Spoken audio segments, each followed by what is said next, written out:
Bien, habíamos dado en la sesión anterior la definición de distribución de una variable aleatoria y de función de distribución de una variable aleatoria real.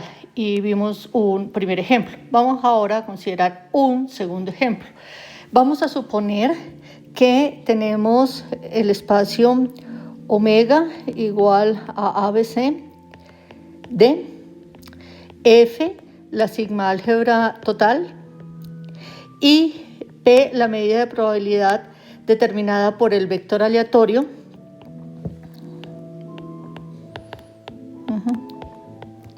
Probabilidad dada por. Entonces vamos a ver cómo lo vamos a hacer. Entonces vamos a suponer omega, P de omega, A, B, C, D. Vamos a suponer que es 1/8, 3/8, 1/8, 3/8. ¿Listo? Y vamos a considerar la variable aleatoria X, que está definida de omega en R de la siguiente manera.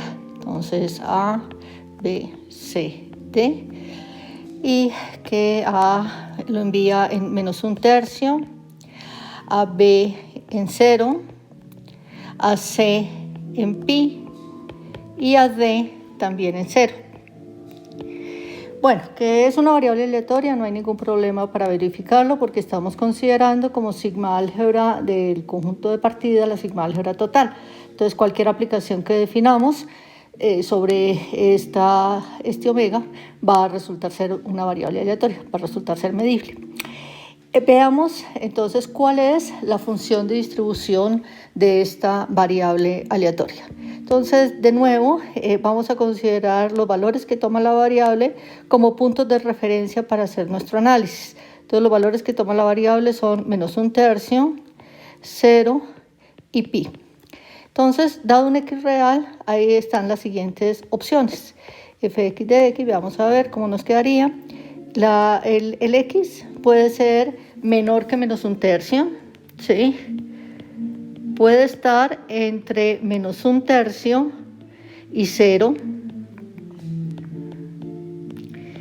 Puede estar entre 0 y pi.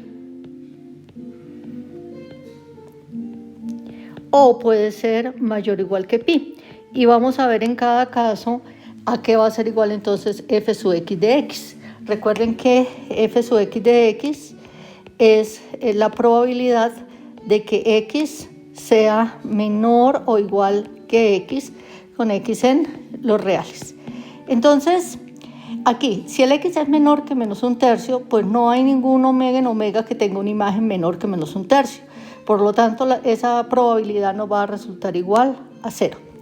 Si x está entre -1/3 y 0, o sea, está en este intervalo, ¿qué tendríamos nosotros? Tendríamos que los omega para los cuales la imagen es menor o igual que ese x son aquellos que tienen como imagen a -1/3 y ese es A.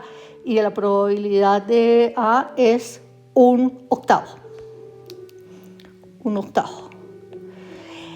Si x está entre 0 y pi, mayor o igual que 0, menor que pi, o sea, la vamos a suponer que está aquí en este intervalo. Entonces, en ese caso, los omega que tienen una imagen menor o igual que x, estando x entre 0 y pi, son el -1/3, el que tiene como imagen -1/3, el que tiene como imagen 0, y esos son A, B y D. Entonces, esta probabilidad nos va a dar 4/8, es decir, 1/2. Si el x es mayor o igual que pi, entonces los omega que tienen una imagen menor o igual que x son todos los omega de omega, y por lo tanto esta probabilidad nos va a dar igual a 1. Nosotros observamos acá que si pintáramos la gráfica de esta función, entonces, ¿qué sería lo que nosotros estaríamos obteniendo? Estaríamos obteniendo que para x menor que -1/3, el valor de la función es 0. Para x entre -1/3 y 0 vale 1/8, ¿sí? 1/8. Para x entre 0 y pi, entre 0 y pi vale 1/2.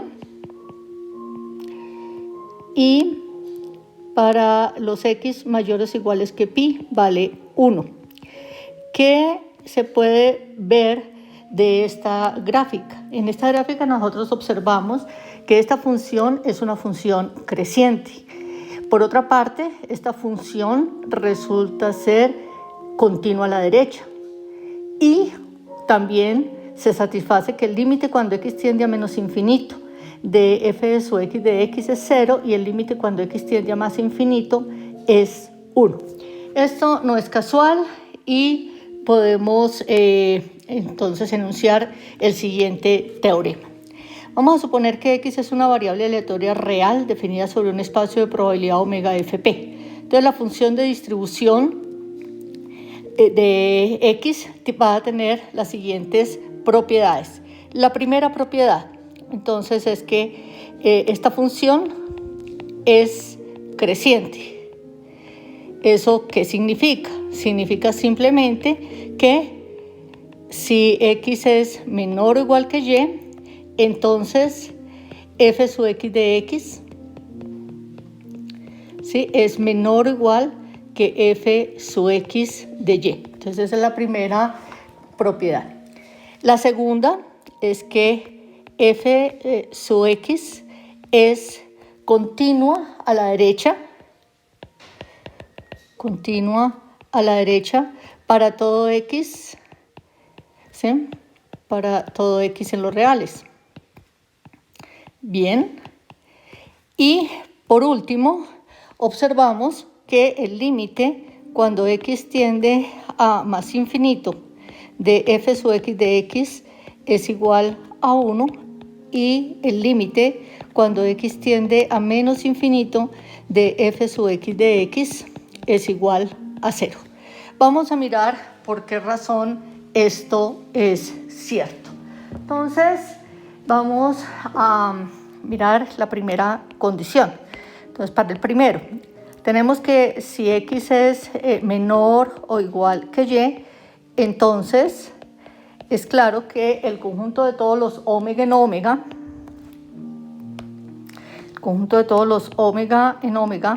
para los cuales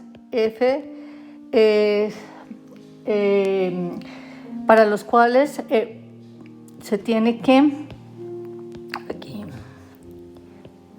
para los cuales x de omega, ¿sí?, es menor o igual que x, pues evidentemente esto está contenido en el conjunto de todos los omega en omega, para los cuales x de omega es menor o igual que y.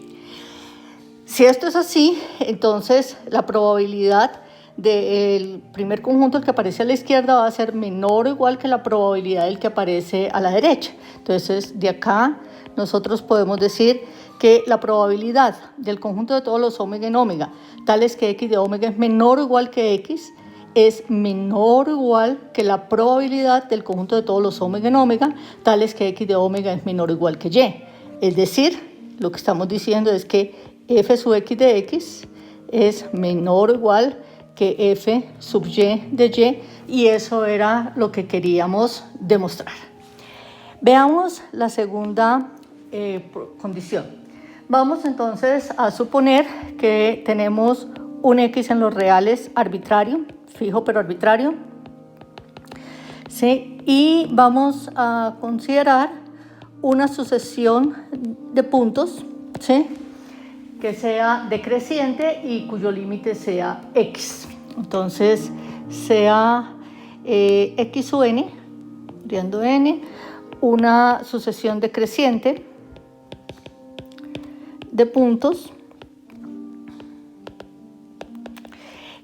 cuyo límite, el límite cuando n tiende a infinito de esos puntos es igual a x. Del cálculo sabemos que para que la función sea continua a la derecha, debemos entonces garantizar que el límite de las correspondientes imágenes de los x sub n, o sea, el límite cuando n tiende a infinito de f de x sub n, tiene que ser igual al límite de tiene que ser igual a f de x. Entonces veamos a ver que eso es cierto. Entonces, ¿qué tenemos nosotros aquí en este caso particular? Entonces, nosotros, como la sucesión es una sucesión decreciente, entonces el conjunto de todos los omega en omega para los cuales x de omega es menor o igual que x sub 1, que es este conjunto contiene al conjunto de todos los omega en omega para los cuales x de omega es menor o igual que x sub 2. Ese a su vez contiene al conjunto de todos los omega en omega para los cuales x de omega es menor o igual que x sub 3 y así sucesivamente. Esto contiene a este intervalo, etcétera. Entonces, ¿qué estamos nosotros obteniendo? Estamos obteniendo una sucesión decreciente de elementos en la sigma álgebra. ¿Sí? Y por las propiedades que vimos para medida de probabilidad, entonces nosotros sabemos que el límite de esa sucesión, que es la intersección, tiene que ser igual a lo siguiente. Entonces veamos a ver a qué. Entonces tenemos el límite cuando n tiende a infinito, de las probabilidades de que x sea menor o igual que x sub n. Esto tiene que ser igual a la intersección, ¿sí?, sobre n variando de 1 en adelante de ¿qué cosa? Tenemos entonces que esto tiene que ser igual a, aquí perdón, que me falta un espacio, ¿sí? Entonces tiene que ser igual a la probabilidad de esta intersección, ¿sí?, de entonces x menor o igual que x sub n. Pero lo que aparece al lado de la izquierda es igual a ¿qué cosa? Eso es igual al límite cuando n tiende a infinito de la función de distribución de la variable aleatoria x evaluada en el punto x sub n, y la probabilidad, esta intersección n variando de 1 a infinito del conjunto de todos los omega en omega, tales que x de omega es menor o igual que x sub n, es igual a el conjunto de todos los omega en omega, tales que x de omega es menor o igual que x, puesto que el límite cuando n tiende a infinito de las x sub n es x. Entonces es igual a la probabilidad del conjunto de todos los omega en omega, tales que x de omega es menor o igual que x, ¿sí? Pero eso es precisamente la función de distribución de la variable aleatoria x evaluada en el punto x, con lo cual queda demostrado que la función de distribución de la variable resulta ser continua a la derecha. La propiedad 3 es también fácil de verificar y va a quedar como ejercicio. Entonces, esa